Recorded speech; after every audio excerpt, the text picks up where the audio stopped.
चंद्रपुर राज्य के जंगल के रास्ते से एक राजकीय सवारी जा रही थी, जिसमें चंद्रपुर राज्य की रानी चंद्रकांता और पुत्री राजकुमारी सुनीता बैठी हुई थी, जो जंगल की सैर करके वापस महल जा रहे थे।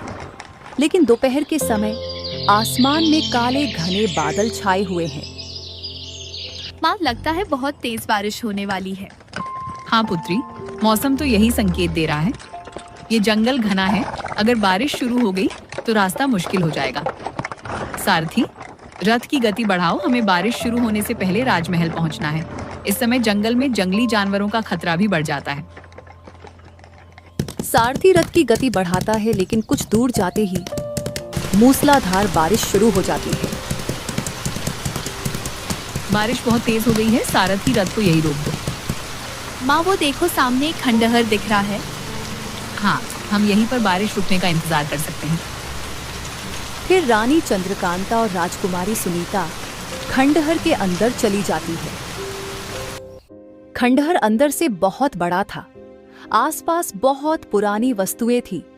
तभी रानी की नजर सामने एक वस्तु पर जाती है, जो लाल कपड़े से ढकी हुई थी। अरे, इतने पुराने खंडहर में इतना सुंदर आईना!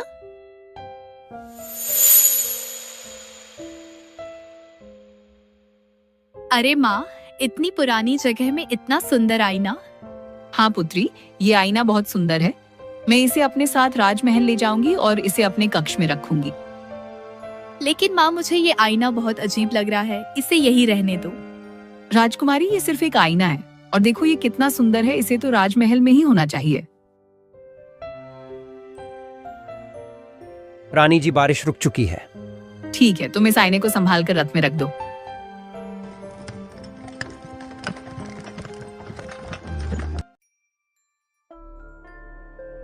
वाह, यह आईना कितना सुंदर है। इसकी नक्काशी तो अद्भुत है। इस आईने में तो मैं बहुत सुंदर दिख रही हूँ।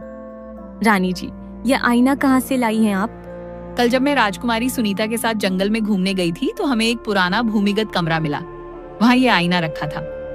माँ, मैंने तो कहा था कि वह जगह अजीब लग रही है। वहाँ से कुछ भी उठाना ठीक नहीं था। बेटी सुनीता, तुम भी डरपोक हो। ये सिर्फ एक सुंदर आईना है, देखो कितना साफ दिखता है इसमें। माँ, अगर यह किसी का हुआ तो? सुनीता, मैं रानी हूँ, मैं जो चाहे कर सकती हूँ। अब यह आईना मेरा है और इसे कोई वापस नहीं ले सकता है। रानी जी, कल रात से महल में अजीब आवाजें आ रही हैं। कहीं ये इस आईने की वजह से तो नहीं? सुशीला, तुम भी अंधविश्वास की बातें करती हो। ये सिर्फ तुम्हारी कल्पना है। उसी समय राजा महेंद्र प्रताप अपने बेटे राजकुमार विजय के साथ वहां पर आए। रानी जी, आप क्या बात कर रही हैं? और यह नया आईना कहाँ से आया? बहुत अजीब लग रहा है यह। माँ, इस आईने पर तो बहुत पुराने निशान हैं। लगता है बहुत सालों पुराना है। महाराज और विजय, ये आईना मुझे जंगल के एक छुपे हुए खंडहर के अंदर से मिला है। देखिए कितना खूबसूरत है। इसमें देखने पर मेरी सुंदरता और बढ़ जाती है। रानी जी, जंगल में मिली चीजें कभी कभी खतरनाक हो सकती हैं। पहले राजगुरु जी से पूछ लेना चाहिए था। ऐसी पुरानी चीजों के साथ सावधानी बरतनी चाहिए। माँ, पिताजी सही कह रहे हैं। मैंने उस खंडहर के बारे में बहुत सी अफवाह सुनी है। जंगल के पास के गांव के लोग कहते हैं कि उस खंडहर में अजीब अजीब जादुई चीजें दबी है और खंडहर से अजीब सी आवाजें आती है। महाराज और विजय, आप भी अंधविश्वास की बातें करते हैं। ये सिर्फ एक आईना है, कोई जादू टोना नहीं है इसमें। लेकिन रानी जी, कल रात मैंने देखा था कि ये आईना अकेले में चमक रहा था। अचानक आईना अपने आप तेज चमकने लगा और उसमें से एक मधुर लेकिन रहस्यमय आवाज निकली। रानी चंद्रकांता, तुम बहुत सुंदर हो और मैं तुम्हारी हर इच्छा पूरी कर सकता हूँ। पिताजी, ये आईना तो बोल रहा है। ये क्या हो रहा है? आईना कैसे बोल सकता है? ये क्या जादू है? रानी जी, इसे तुरंत यहाँ से हटवाइए। ये आईना खतरनाक लग रहा है। नहीं महाराज, देखिए तो यहाँ कितनी मधुर आवाज है। अगर ये मेरी इच्छाएं पूरी कर सकता है तो मैं इसे क्यों हटाऊं? शायद ये कोई देवी का वरदान है। रानी चंद्रकांता, तुम इस राज्य की सबसे सुंदर रानी हो, लेकिन तुम्हारे राज्य में कोई तुम्हारी सुंदरता की सही तारीफ नहीं करता। क्या तुम चाहोगी कि पूरे राज्य में सब तुम्हें ससार की सबसे सुंदर रानी माने? हाँ बिल्कुल, मैं चाहती हूँ कि पूरे राज्य में, पूरी दुनिया में सब मुझे सबसे सुंदर माने। तभी वहां पर राजगुरु आते हैं। महाराज, क्या मैं भीतर आ सकता हूं? मुझे अत्यंत अशुभ संकेत दिख रहे हैं। कुछ बहुत अनर्थ होने वाला है। आइए गुरुजी, बहुत जरूरत है आपकी। बिल्कुल सही समय पर आए हैं आप। महाराज, ये तो माया का आईना है। ये बहुत खतरनाक है। इसे तुरंत यहां से हटाना होगा। गुरुजी, क्या आप इस आईने के बारे में जानते हैं? हाँ राजकुमार, यह कोई साधारण आईना नहीं है। यह मंत्रबद्ध माया दर्पण है। यह किसी भी व्यक्ति के मन में अहंकार पैदा कर देता है, फिर उसे अपने वश में कर लेता है। गुरुजी, आप भी पुराने विचारों वाले हैं। ये आईना मेरी कोई भी इच्छा पूरी कर सकता है। ये मेरी मदद करने वाला है। इससे मुझे कोई खतरा नहीं है। हाँ रानी, तुम सही कह रही हो। ये लोग तुम्हारी सुंदरता से जलते हैं। अगर तुम मेरी सिर्फ एक छोटी सी बात मानो तो मैं तुम्हें पूरे संसार की सबसे सुंदर औरत बना दूंगा। रानी जी, इसकी बातों में मत आइए। यह एक श्रापित आईना है। जो भी इसकी बात मानता है वह बर्बाद हो जाता है। माँ, कृपया गुरुजी की बात मानिए। ये सब बहुत गलत लग रहा है। आप वैसे ही बहुत सुंदर हैं। सुनीता, तुम सब मुझे परेशान कर रहे हो। मैं अपनी मर्जी से जो चाहे कर सकती हूँ। रानी ने आईने की बात मान ली और कहा कि वह उसका हर आदेश मानेगी। अगले दिन से राज्य में अजीब चीजें होने लगी। महाराज, कल रात से गांव के लोगों में अफरा तफरी मची हुई है। महाराज, रानी जी का व्यवहार बहुत अजीब हो गया है। कल शाम वे गांव गई थीं और वहां उन्होंने सभी औरतों को अजीब आदेश दिया है। क्या आदेश दिया है महारानी ने? साफ साफ बताइए क्या हुआ है। महाराज, रानी जी ने कहा है कि अब राज्य की कोई भी स्त्री सुंदर कपड़े नहीं पहनेगी। उन्होंने कहा, इस राज्य में सुंदर केवल मैं दिखूंगी। और महाराज, उन्होंने यह भी कहा है कि जो भी औरत खुद को सुंदर समझेगी उसे राज्य से निकाल दिया जाएगा। ये क्या बकवास है? रानी ऐसा कैसे कह सकती है? तभी गांव के मुखिया गोपाल अपने साथ कुछ और लोगों को लेकर दरबार में आए। महाराज, हमें रानी जी की शिकायत करनी है। हमारा दिल नहीं चाहता लेकिन मजबूरी है। गोपाल जी, आराम से सब कुछ बताइए, क्या हुआ है? महाराज, रानी जी ने मेरी पत्नी लक्ष्मी को कहा है कि वह अब सुंदर कपड़े न पहने। कहा है कि उससे रानी जी की सुंदरता में बाधा आती है।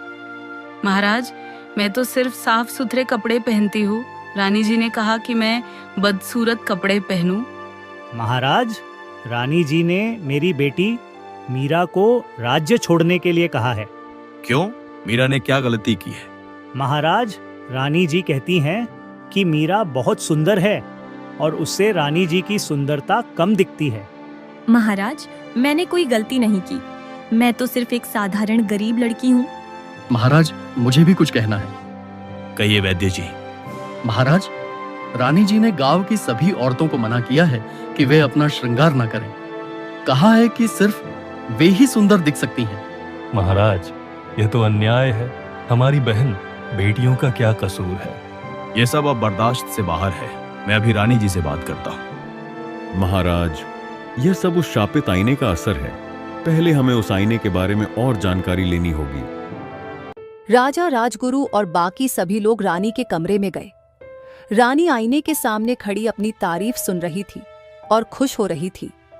रानी चंद्रकांता, तुम इस संसार की सबसे सुंदर औरत हो। आज तुमने जो किया है वह बिल्कुल सही है। अब कोई भी तुम्हारी सुंदरता को चुनौती नहीं दे सकता। हाँ, अब मैं ही सबसे सुंदर हूँ। कोई मुझसे सुंदरता में बराबरी नहीं कर सकता है। रानी जी, ये क्या हो रहा है? आपका व्यवहार बिल्कुल गलत हो गया है। आप प्रजा के साथ अन्याय कर रही हैं।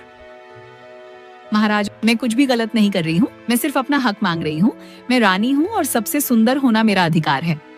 ये कैसा हक है कि आप राज्य की औरतों बेटियों को राज्य छोड़ने के लिए कह रही हैं? यह तो अन्याय है। रानी जी, आप हमारी माता समान हैं, लेकिन यह जो आप कर रही हैं ये ठीक नहीं। गोपाल, तुम भूल रहे हो कि मैं एक रानी हूँ। जो मैं कहूँ वही सही है। मीरा और दूसरी लड़कियां मुझसे सुंदरता की होड़ करने की कोशिश कर रही हैं। रानी बिल्कुल सही कह रही है। तुम्हारी सुंदरता को कोई चुनौती नहीं दे सकता। ये लोग तुमसे जलते हैं। महाराज, देखिए, ये आईना रानी जी को गलत सिखा रहा है। ये रानी जी के मन में जहर भर रहा है। यह सब इस आईने की वजह से हो रहा है। इसे इसी समय तोड़ देना चाहिए। अगर कोई भी मुझे नुकसान पहुंचाने की कोशिश करेगा तो रानी चंद्रकांता हमेशा के लिए मेरे साथ आईने में चली जाएगी। फिर वह कभी वापस नहीं आ सकेगी। पिताजी, ये आईना तो धमकी दे रहा है। ये बहुत खतरनाक है। ये कैसी धमकी है? मैं इस आईने को इसी समय तोड़ देता हूँ। राजकुमार विजय, अगर तुमने मुझे छुआ भी तो तुम्हारी माता हमेशा के लिए मेरी कैदी बन जाएगी। गुरुजी, अब क्या करना चाहिए? ये आईना हमें धमकी दे रहा है। महाराज, इसके लिए हमें किसी ऐसे व्यक्ति की मदद लेनी होगी जो इन अलौकिक चीजों के बारे में ज्यादा जानता हो। गांव में माया देवी नाम की एक बुढ़िया रहती है। वह इन जादुई चीजों के बारे में बहुत जानती है। हाँ महाराज, माया देवी बहुत ज्ञानी है। लोग कहते हैं कि वह जादू टोना भी जानती है। सेनापति बलवंत सिंह माया देवी को लेने गए। इधर रानी का व्यवहार और भी अजीब होता जा रहा था। मेरे प्यारे आईने, तुम कहो तो मैं उन सभी औरतों को राज्य से निकाल दूं जो खुद को सुंदर समझती हैं। हाँ रानी, यही करो। तुम्हारी सुंदरता का कोई मुकाबला नहीं होना चाहिए। माँ, ये आप क्या कह रही हैं? ये तो बहुत गलत है। सुनीता, तुम भी मेरे खिलाफ हो गई हो। क्या तुम भी चाहती हो कि कोई और मुझसे ज्यादा सुंदर दिखे? कुछ देर बाद सेनापति बलवंत सिंह और मुख्य रहस्यमय बुढ़िया माया देवी के साथ महल में आए। अरे भगवान, ये तो वही शापित आईना है जिसे मैंने 50 साल पहले जंगल में छुपा कर रखा था। माया देवी, आपने इसे छुपाया था? इसका मतलब आप इसके बारे में जानती हैं। हाँ महाराज, यह आईना एक दुष्ट जादूगर काला तांत्रिक का था। जो भी इसका इस्तेमाल करता है वह धीरे धीरे घमंड और अहंकार में अंधा हो जाता है। तुम झूठ बोल रही हो बुढ़िया। मेरा आईना बहुत अच्छा है, ये मुझे खुश रखता है। माया देवी, तूने मुझे बंद करने की कोशिश की थी, लेकिन अब मैं फिर से आजाद हूं। रानी अब मेरी है और कोई मुझसे उसे छीन नहीं सकता। नहीं दुष्ट आईने, मैं तुझे दोबारा बंद कर दूंगी। तू रानी को परेशान नहीं कर सकता। अचानक आईने से एक तेज रोशनी निकली और रानी चंद्रकांता वहां से गायब हो गई। माँ कहाँ गई? ये आईना उन्हें अंदर खींच ले गया। दुष्ट आईना, मैं तुझे अभी तोड़ डालूंगा। नहीं राजकुमार, इसे तोड़ना आसान नहीं है। अगर तुमने इसे सीधा तोड़ा तो रानी सदा के लिए इस आईने की कैद में रह जाएगी। यह आईना केवल लालच और अहंकार से शक्ति लेता है। रानी जी को अपने अंदर से अहंकार को निकालना होगा, तभी रानी मुक्त हो पाएगी। और सबसे जरूरी बात, जिन लोगों के साथ उन्होंने गलत व्यवहार किया है उनसे सच्चे दिल से माफी मांगनी होगी। हमें उन सभी लोगों को यहाँ बुलाना होगा जिन्हें रानी ने परेशान किया है। जल्द ही रामकृष्ण, लक्ष्मी, धनराज, मीरा और गांव के अन्य लोग महल में इकट्ठे हो गए। महाराज, रानी जी को क्या हो गया है? हमें यहाँ बुलाया क्यों गया है? कहीं रानी जी हमें और सजा तो नहीं देना चाहती है? नहीं लक्ष्मी, रानी जी एक जादुई आईने के जाल में फंस गई है। वे आईने में कैद है। आईने में कैद? यह कैसे हो सकता है महाराज? यह कोई साधारण आईना नहीं है। यह एक जादुई आईना है जो लोगों के मन में घमंड और अहंकार पैदा कर देता है। तो इसीलिए रानी जी का व्यवहार इतना बदल गया था। आईने से रानी की आवाज आती है। मैं आईने में फंस गई हूँ, बचाओ मुझे। मैं आप सभी की आवाज सुन सकती हूँ। रानी जी, मैं यही हूँ, आप घबराइए मत। रानी जी, अब आप समझ रही हैं कि आपने गलत किया था? मैं समझ गई हूँ, मैंने बहुत गलत किया है। मैं बहुत बुरी रानी हूँ, लेकिन मैं आप सबसे माफी मांगना चाहती हूँ। लक्ष्मी बहन, मैंने तुमसे कहा था कि तुम बदसूरत कपड़े पहनो। ये कितना गलत था, इसके लिए मुझे माफ कर दो। रानी जी, मैं आपको पूरे दिल से माफ करती हूँ। रानी जी, आप हमारी सच्ची रानी हैं। हम आपसे प्रेम करते हैं। नहीं रानी, तुम इनकी बातों में मत आओ। तुम मेरी हो। नहीं, मैं तुम्हारी नहीं हूँ। मैं समझ गई हूँ कि तुमने मुझे गलत राह दिखाई है। तुमने मेरे मन में अहंकार भर दिया। अब मैं तुम्हारे झांसे में नहीं आऊंगी। मैं अपनी प्रजा से प्रेम करती हूँ। घमंड और अहंकार मेरे दुश्मन हैं। शाबाश रानी जी, अब आप सच्चाई को समझ गई हैं। रानी जी, अब आप मुक्त हो सकती हैं, लेकिन आपको सच्चे दिल से वादा करना होगा। हाँ माया देवी, मैं वादा करती हूँ कि मैं कभी घमंड नहीं करूंगी। अचानक आईने से बहुत तेज सुनहरी रोशनी निकली और आईना हजारों टुकड़ों में टूटकर बिखर गया। रानी चंद्रकांता सबके सामने प्रकट हो गई, लेकिन अब उनके चेहरे पर पहले जैसा अहंकार नहीं था, बल्कि प्रेम से भरा हुआ था। मैं आप सभी से माफी मांगती हूँ, मुझसे बहुत बड़ी गलती हुई है। रानी जी, अब आप समझ गई हैं कि घमंड और अहंकार इंसान को कितना बुरा बना सकता है। आज मैं सबके सामने वादा करती हूँ कि मैं कभी घमंड नहीं करूंगी और किसी भी प्राचीन जगह से किसी भी वस्तु को हाथ नहीं लगाऊंगी। उस दिन के बाद रानी चंद्रकांता पूरी तरह बदल गई। वह रोज गांव जाती, लोगों की समस्याएं सुनती और उनकी मदद करती।